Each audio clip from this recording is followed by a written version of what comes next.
आप सभी वरिष्ठ साथियों का बहुत बहुत आभार।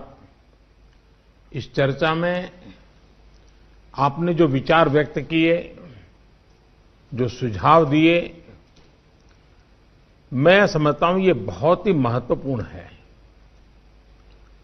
वैक्सीन को लेकर जो विश्वास इस चर्चा में नजर आया है, वो कोरोना के खिलाफ देश की लड़ाई को और मजबूत करेगा। यहां जो प्रेजेंटेशन हुआ, उसमें भी विस्तार से ये बताया गया कि कितने दिनों से प्रयास चल रहे हैं, क्या क्या चल रहे हैं, अब कहां पहुंचे हैं और किस मजबूती से हम आगे बढ़ रहे हैं। साथियों, इस बारे में बीते दिनों में मेरी सभी राज्यों के मुख्यमंत्रियों से भी लंबी बात हुई थी। टीकाकरण को लेकर राज्य सरकारों के अनेक सुझाव भी मिले थे। कुछ दिन पहले मेरी मेड इन इंडिया वैक्सीन बनाने का जो प्रयास कर रही वैज्ञानिक टीमें हैं, काफी देर तक उनसे बहुत ही सार्थक मेरी बातचीत हुई है। वैज्ञानिकों से भी मिलने का मौका मिला है और भारत के वैज्ञानिक अपनी सफलता को लेकर बहुत ही आश्वस्त हैं। उनका कॉन्फिडेंस लेवल बहुत ही मजबूत है जी। अभी अन्य देशों की कई वैक्सीनों के नाम बाजार में हम सब सुन रहे हैं, लेकिन फिर भी दुनिया की नजर कम कीमत वाली सबसे सुरक्षित वैक्सीन पर है और इस वजह से स्वाभाविक है पूरी दुनिया की नजर भारत पर भी है।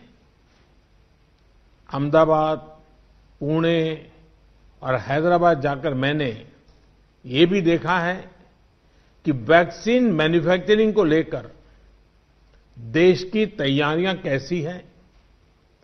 हमारे भारतीय manufacturers, ICMR, department of biotechnology और ग्लोबल इंडस्ट्री के अन्य दिग्गजों के बहुत ही संपर्क में रह करके तालमेल के साथ काम कर रहे हैं।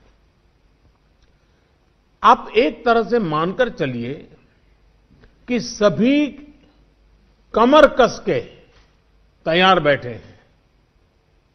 करीब करीब 8 ऐसी संभावित वैक्सीन है जो ट्रायल के अलग अलग चरण में और जिनकी मैन्युफैक्चरिंग भारत में ही होनी है।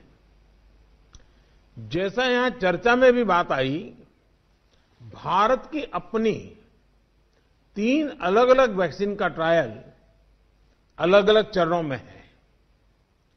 एक्सपर्ट्स ये मानकर चल रहे हैं कि अब कोरोना की वैक्सीन के लिए बहुत ज्यादा इंतजार नहीं करना पड़ेगा। माना जा रहा है कि अगले कुछ हफ्तों में कोरोना की वैक्सीन तैयार हो जाएगी। जैसे ही वैज्ञानिकों की हरी झंडी मिलेगी, भारत में टीकाकरण अभियान शुरू कर दिया जाएगा। टीकाकरण के पहले चरण में किसे वैक्सीन लगेगी, इसे लेकर भी केंद्र सरकार राज्य सरकारों से मिले सुझावों के आधार पर काम कर रही है। इसमें प्राथमिकता कोरोना के मरीजों के इलाज में जुटे health care workers, frontline workers और जो पहले से गंभीर बीमारियों से जूझ रहे हैं, वैसे बुजुर्ग लोगों को दी जाएगी। साथियों, वैक्सीन के डिस्ट्रीब्यूशन को लेकर भी केंद्र और राज्य सरकार की टीमें मिलकर के काम कर रही हैं। भारत के पास वैक्सीन डिस्ट्रीब्यूशन एक्सपर्टाइज और कैपेसिटी भी है। दुनिया के अन्य देशों के मुकाबले इस क्षेत्र में हम बहुत बेहतर हैं। हमारे पास टीकाकरण के लिए दुनिया का बहुत बड़ा और अनुभवी नेटवर्क भी मौजूद है। इसका पूरा लाभ उठाया जाएगा। जो कुछ अतिरिक्त कोल्ड चेन इक्विपमेंट, अन्य लॉजिस्टिक की जरूरत पड़ेगी, राज्य सरकारों की मदद से उसका भी आकलन हो रहा है। कोल्ड चेन को और मजबूत करने के लिए भी साथ ही साथ अनेक नए प्रकल्प भी चल रहे हैं, कई और नए प्रयास भी चल रहे हैं। भारत ने एक विशेष सॉफ्टवेयर भी बनाया है, कोविन, जिसमें कोरोना वैक्सीन के लाभार्थी वैक्सीन के उपलब्ध स्टॉक और स्टोरेज से जुड़ी रियल टाइम इंफॉर्मेशन रहेगी।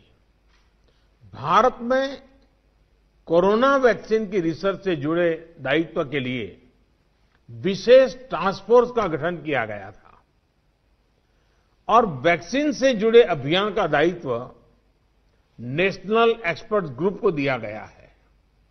इसमें टेक्निकल एक्सपर्ट्स हैं, केंद्र सरकार के संबंधित मंत्रालयों और विभागों के अधिकारी हैं, प्रत्येक जोन के हिसाब से राज्य सरकारों के भी प्रतिनिधि हैं। ये नेशनल एक्सपर्ट ग्रुप राज्य सरकारों के साथ मिलकर के काम कर रहा है। राष्ट्रीय और स्थानीय हर जरूरत के मुताबिक फैसले नेशनल एक्सपर्ट ग्रुप द्वारा सामूहिक तौर पर लिए जाएंगे। साथियों, वैक्सीन की कीमत कितनी होगी, इसे लेकर भी सवाल स्वाभाविक है। केंद्र सरकार इस बारे में राज्य सरकारों के साथ बात कर रही है। वैक्सीन की कीमत को लेकर फैसला जन स्वास्थ्य को सर्वोच्च प्राथमिकता देते हुए किया जाएगा और राज्य सरकारों की इसमें पूरी सहभागिता होगी। साथियों, एक राष्ट्र के रूप में भारत ने जो फैसले लिए, जिस प्रकार भारत ने तेजी से वैज्ञानिक तरीकों को अपनाया, उसका परिणाम आज दिख रहा है। भारत आज उन देशों में है जहां पर प्रतिदिन टेस्टिंग बहुत ज्यादा हो रही है। भारत आज उन देशों में है जहां पर रिकवरी रेट भी बहुत ज्यादा है।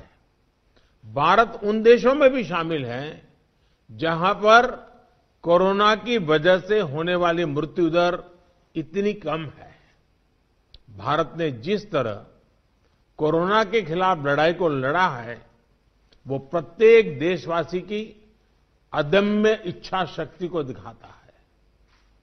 विकसित देशों, अच्छे मेडिकल इंफ्रास्ट्रक्चर वाले देशों की तुलना में भी भारत ने इस लड़ाई को कहीं बेहतर तरीके से लड़ा है और अपने ज्यादा से ज्यादा नागरिकों की जान बचाई है।